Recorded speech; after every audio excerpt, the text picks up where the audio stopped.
What's up, guys? It's JZNES back again with another review. Today, we're not JZNES, we're actually JZGB because we're reviewing a Game Boy game, Kirby's Dream Land there. I should have done some gag where I was asleep or something. Oh wait, I already did that in the Klonoa video. Anyway, yeah, we're reviewing Kirby's Dream Land. Now, I don't really have that much of a history with the Kirby games. I actually have a funny story about this little collection here. I'll tell in a minute. But back in the day, I know a lot of people always talked about Kirby, and I remember Kirby Nightmare in Dreamland, which is a remake of the NES game Kirby's Adventure. There was a pretty big deal when I was a kid for the GBA there, but in terms of the earlier and the SNES game and all the other Kirby games, I knew of Kirby, and I knew there was other games. There's other Game Boy Advance games and stuff. There was so many fucking Kirby games, especially at the time, that were out, and more coming out and whatnot. And, you know, I just, it was always like kind of a daunting thing to sort of get into the Kirby franchise, because there's so many games, and even now it's still kind of daunting. But the upside to that is there's a lot of games, but the games are pretty easy. They're known for not being the hardest games out there, so it's kind of perfect for somebody trying to experience a series like this nowadays, and especially when you're doing a review show where you need to review new games and whatnot. So yeah, total disclosure I guess there. It's just, they're easy games, and that's why I'm reviewing them. But first we have to go through the two games that I've actually played and beat before, Kirby Dream Land and Kirby Adventure, for the Game Boy and the Game Boy and the NES there. So first we're talking about Kirby Dream Land. So, like I was gonna say, I don't really have that many memories with Kirby. I remember a friend had Kirby Nightmare in Dreamland, but I do remember back in the day, and this is more for, obviously for the Kirby Adventure review, but it's my history with Kirby, so might as well talk about it in the first video here. I played Kirby's Adventure on the NES a lot, but not on the NES. I played it on an emulator that my brother gave me, which is how I experienced a lot of these classic NES games, A Boy and His Blob, and like the Mario games, and I played Zelda 2 a lot on emulation. I'd played the Mario games before on the actual NES, but I don't think we had like Zelda 2. I don't even know if we had Zelda 1, honestly. But Zelda 2 I played a lot of, and Zelda 1 on emulator there. So yeah, but another one that I played a lot of was Kirby's Adventure, but not super relevant. That's just, I played that through. I used to play long nights of that on my dad's laptop. When they were all asleep, I'd be up into the night playing fucking Kirby and shit, Kirby Adventure. But I never played Kirby Dream Land until like way later on. It's probably like 2015 or something to that effect. I have a Virtual Boy, and I have every game for the Virtual Boy except for Virtual Bowling, so I have all of the Japanese games and all of the American games and all that. Another little curiosity I have is the Virtual Boy Flash Cart, which they made a Game Boy emulator for, which is pretty cool. And one of the games that I actually played and beat on there, I think maybe the only game I've actually like played through and beat on there, was Kirby Dream Land, because it was easy enough to do. There was a little bit of a lag, and a few other things were a problem with the that Virtual Boy emulation there, but it was pretty cool for doing that. But I do have like a little screenshot from like whenever that was, I think like 2015, like I said, or whatever, from my Virtual Boy of like me beating Kirby Dream Land. So yeah, that's like my one time I actually did play this game and experience this game, so that's pretty cool. But aside from that, I haven't really like I said, delve too much in the Kirby games. Actually, I did play Epic Yarn a bit with my friend Mayab, and I remember that just being way too easy, and it was alright, but, like, you know, like, you can't even die. Like, at least in this game you can die. Like, you have unlimited continues, so it's like, whatever, but, yeah. So, okay, another fun story about Kirby before we get into, like, reviewing the game, because there's not a lot to say about the game. It's pretty basic.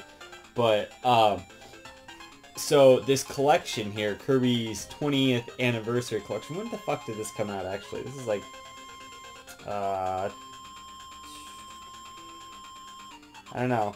But anyway, when this was newer, at the time, when the Wii was pretty new, not new, but when the Wii was, like, relevant still. Here, let's look this up. I want to see when this came out. But when the Wii was more relevant, I remember, it might have been a few years after that, because this was kind of later on, but, we went into Best Buy, of all places, and got this, me and my friend got this whole thing. It was, like, sealed and everything. Comes with a little book. Everything's in here. And so that's, like what, 6 games, plus the extra bonus content. This was $8. $8 for this. $8! It's the fucking deal of the century, man. Okay, this came out in 2012.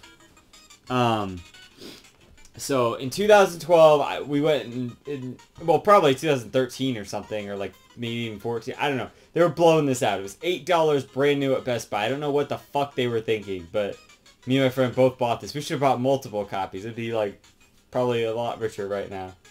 Not that much, but you know, just like it would have made for some. I'm sure this game doesn't, like, it's not that cheap, any, like the Dream Collection, but I don't know, man. I don't know if I would even recommend for just for Dreamland. I haven't played the rest of them on there, but for Kirby Dreamland, it's not necessarily the best port because it's in black and white, just like the original Game Boy, sure. But then it's like scrunched down. I mean, when you play it on the Game Boy player, it's the same way. But you do get the added colors that you would get with the SP, and that is worth it because that makes it look a lot more like the NES game, Kirby's Adventure there. So I recommend playing it that way if you can. I know the Game Boy player is not exactly accessible to everyone, but yeah, see, this is going for like, wow, that's not even in box. These are just like the loose box. Everything together looks like it's going for like $60. If we bought like 5 or 10 copies of that, you know, just think about that. Anyway, so yeah, back in 2012 we got this. So wait, 2012, Kirby was 20 years old at that point. That means the fucking first game must come out in like 92. So that game's as old as I am, first of all. And, like, that's pretty late for the Game Boy. And I know Pokemon came out, like, way later on, but, like, I don't know, is it pretty late for the Game Boy? It's, like, later for the Game Boy, right? The Game Boy was released in, like, 89 or something? I guess it's not that bad.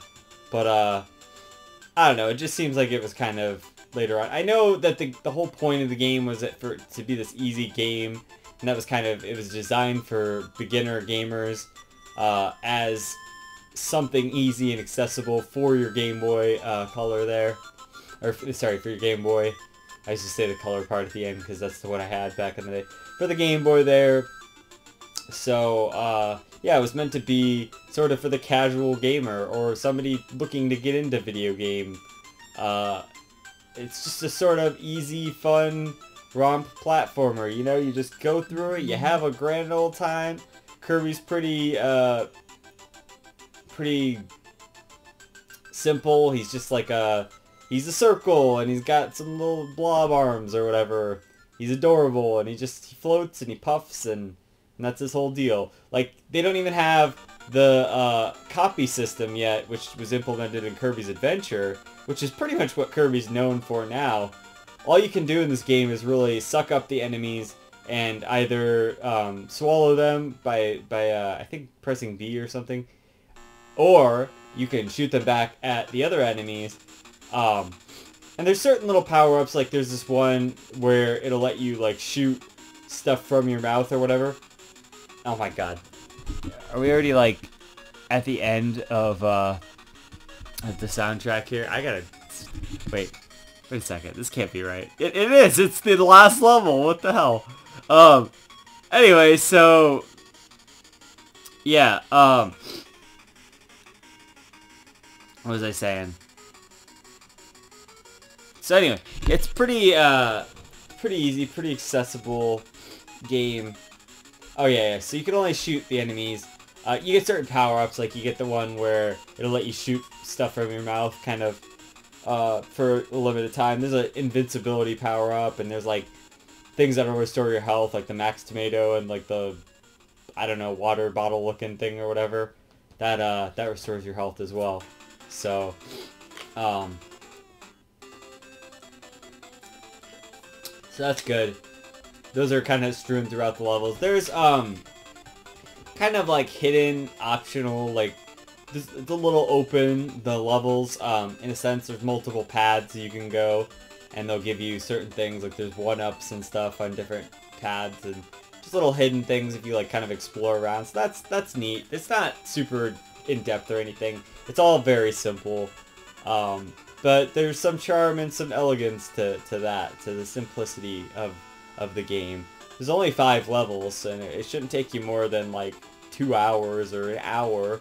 I don't even think it took me more than an hour. The bulk of that time, at least 20 or 30 minutes, was spent on fighting the final boss. So, yeah, it's pretty simple, pretty easy stuff. You have a float ability. You know, it's a kind of iconic Kirby thing, and you know, sort of infamously, you can just kind of float through every level if you want to. But they do place enemies in the sky to kind of deter you from doing that, so that's cool. They kind of knew that would be sort of broken if you just floated over everything. But it is an option. I mean, if you're careful about it. And sometimes you just have to float. There's like no way around everything, so that's why the ability's in the game. It's just cool. It's like, you know, there wasn't a lot of anything like that where you could infinitely float or whatever. Maybe like Gargoyle's Quest. I think that probably came out after this, though. Maybe it was earlier. I don't know. That's a game I need to get to at some point. Gargoyle's Quest and the second one, and Demon's Crest. I don't even know how to play Demon's Crest. Probably have to emulate that, but because I don't have Demon's Crest. Fuck. What do we do now? Like, shit. I mean, I guess I don't have that much more to say about the game, but I don't really want to... Okay, let's go for... this. What's this? Okay. Hi, kitty. What's going on? Fuck. I don't know, man. Let's see. There we go. I'll just play the full ST. Okay. Anyway. So... yeah, so you can float. There's, a lot of iconic Kirby enemies in this game. You got, like, the, all of them. I don't know all their names. You know, I'm not, like I said, I don't know... I'm not all the biggest Kirby fan. There wasn't like a thing in the credits where it like told me all their names or anything. But you got all of them in there, all the guys. And even certain, if you know the later Kirby games, like Kirby's Adventure, you see certain enemies that you know they have like the one with the beam or whatever that like you know that you can have that ability in the later games. Like that guy's in here, and it's just like. Someday I'll have that beam, and I can use that for myself or whatever. So, there's bosses. The bosses are at the end of each stage. And there's mini bosses too, which is kind of cool. I like how some of the mini bosses are like smaller versions of the boss later, so it teaches you kind of the mechanic of the boss, and then it expects you to do a harder version of that later. Like, okay, so for the first boss, there's the tree boss. It's pretty iconic, like I was saying. You find him in Kirby's Adventure too, if I remember correctly. But, you know, you suck up the apples, you shoot them back at him. If you're decent enough at it, it should only take you like 2 rounds of his attacks. And you can duck under his gust things pretty easy, so that's pretty good. You know, just classic staple Kirby boss there, the old tree. And green greens, the theme that we're listening to here. Yeah, I mean, let's talk about the music, right? The music's friggin' iconic and pretty much perfect. These aren't like the greatest versions of these songs, but like, you know, they refine them over time to be like really awesome and just, you know, you can jam out to them. So, yeah, I like the music a lot. I think the music's really good. Graphically, the game looks really good, especially for the Game Boy.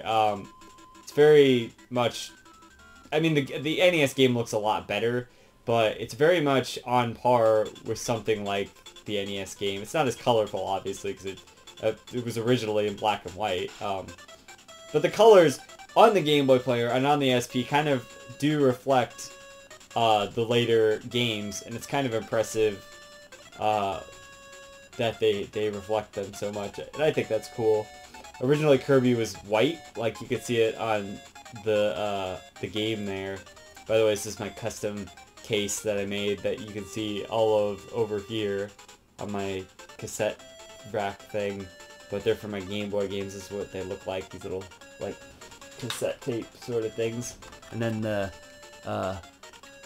you get the side there, and then the game is inside there. You put a little felt piece there. It's pretty cool, right? So anyway, yeah, graphically it looks nice, and the colors and whatnot on the Game Boy SP and even the Game Boy Color. I think you can sort of utilize those colors or whatever, right? Or was it just the Super Nintendo play? Maybe that was it back in the day, the Game Boy Player, the Super Nintendo add-on there. But then the Game Boy... wait, the Game... No, that's... the Super Boy? Is that what it's called? Hold on. Super Game Boy, that's it. Super Game Boy, this thing.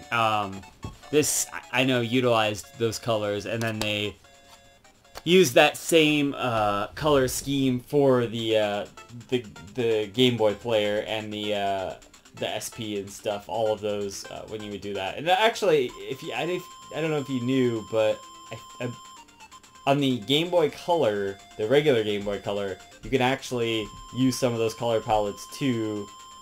Sort of like the Game Boy, Super Game Boy there, where you can switch color palettes by pressing like certain button combinations and stuff. It's pretty interesting. I remember doing that back in the day, and I think that's how I got, like... Or does it just show color on the Game Boy Color for Pokemon? I don't remember. Anyway, so, yeah. So Kirby. It's an easy, pretty... Oh, wait, I was talking about the bosses. That was it. So, yeah, so there's the tree boss. What's the second boss? I'm trying to think. We fight them all again at the end, so it's like... Well, there's the one with the boxes. There's, like, these two guys going across, like, different levels of this thing, and, you have to suck up the boxes and, like, shoot them back at them, but it's, like, really difficult because they're going so fast, and they're, like, coming towards you, because if you're not to where they're coming towards you, you're not going to be able to suck up the boxes, and so what you're supposed to do is, like, hop levels once you've shot them with the box, but it's, like, it takes really precise timing. There's the, Cloud Boss, which, he's got, like, electricity and stuff. Oh, that's it. Okay, I remember now. So there's a Cloud Boss who has electricity and stuff, and then he'll, like, shoot down enemies so you can, like, get at him. That's pretty cool. And then there's one, and there's a little smaller version of the box one, and then the cloud guy earlier, so you kind of get the mechanics of the fight beforehand. So that's cool. It teaches you to kind of know, and then you have to figure out the rest of the fight too. So that's neat. It's a little preview or whatnot. And then the third one or something is like a shooter level almost, like you get this power up where you just like fly infinitely, but you like go up and down like a shmup kind of thing, you know. You have to like avoid all of his bullets while you're shooting back at him. I thought that was pretty cool. That's kind of innovative. I think they did something like that in Kirby's Adventure as well, but that's pretty neat for the Game Boy. I know Super Mario Land did that as well as like one of the, I think it was the final boss actually. You just like shoot him and stuff, so that's interesting. But yeah, you know, cool. That's a little variety there. There's not a lot of like mini games and stuff that they had like later in like the NES game and stuff. You know, that game's a more well-rounded package, but this is still a pretty good game. And I know that once you beat the game, I should talk about the final boss first actually. The final boss, King DDD, is actually the hardest part of the whole fucking game. And, well, there's a boss rush with, like, mini stages before the King DDD section, and you have to beat them all in one go. So you refight all the bosses as a boss rush, and then once you beat that, if you have to continue at that point, then you just can go to King DDD as long as you've made it to him. So that's pretty good. But King DDD, he's got a few different attacks. He's got one where he can suck you up. You can't really do much about that other than avoid it.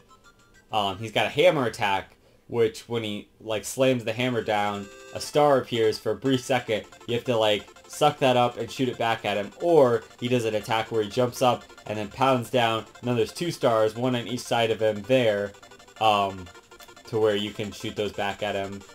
And so, so yeah, that's how you beat him. But it's really, he's got like a million pegs of health, so you just really have to be patient and like jump over him and float over him and stuff. But he can jump up into the air and hit you too, so it's like you really just have to watch out. It takes some concentration and some practice. So that's the hardest part of the game right there. Like I said, I spent like maybe a third or even maybe even half of my like playtime just fighting him alone. So, but I do like how it's a pretty short game. It's perhaps too short.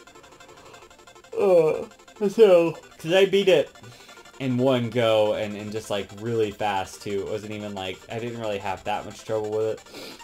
Of course it's meant to be easy, that's kind of the idea there, but I'm just saying like, they're short and then there's like really, really short. And it's like, usually I prefer short games.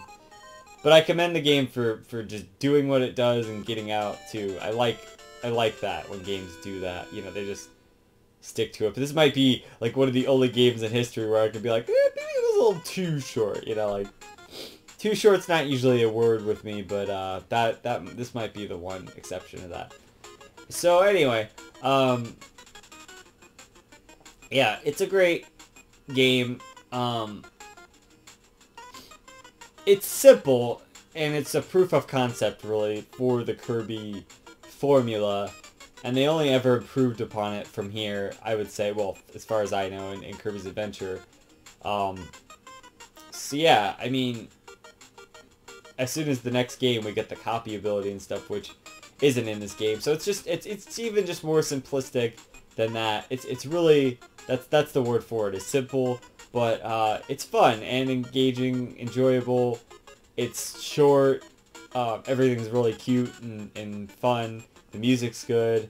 You know, it's Kirby. It's where he started. It's like, it's got a lot of iconic things like the green zone, King DDD. All the music is I mean, most of the music is reused in later games and remastered and retooled and whatnot. The enemies show up in later games. Actually, one thing I noticed was the little spiny enemy is the same, the spiky enemy is the same, like, spiky enemy from, Zelda, Link's Awakening.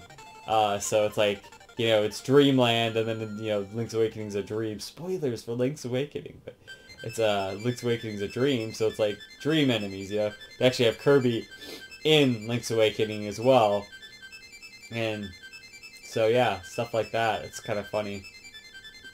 Anyway, so not much to say. It's just a really simple game. It's a lot of fun. I think I'm gonna give it a solid 8 out of 10.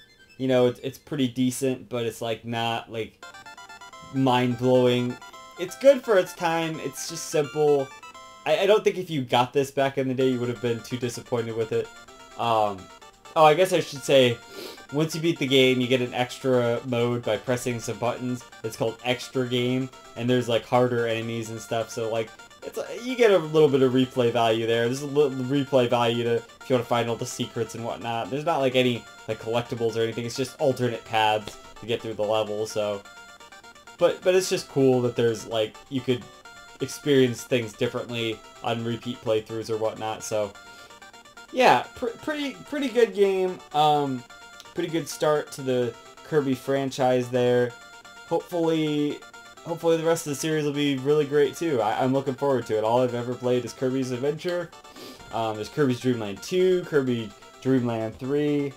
That was a Super Nintendo game. There's Kirby Superstar, Kirby 64, the Crystal Shards, which I've heard is good.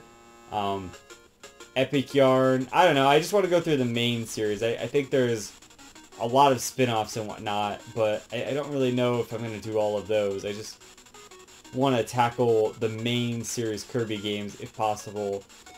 Return to Dreamland. I know that's one.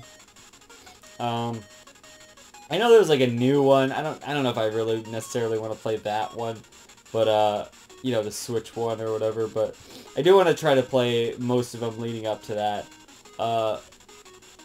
You know, and we'll see how frequently. I mean, I'm gonna try to at least do one a month, kind of like the Dragon Quest thing, and just really get to it. So we'll see. We'll see how it goes. I like this game. This was a good one. But until Kirby's Adventure on the NES there, this has been JZNES. So keep it classic. Stick around for more reviews, underrated games, and I'll see you guys in the next one. JZ out.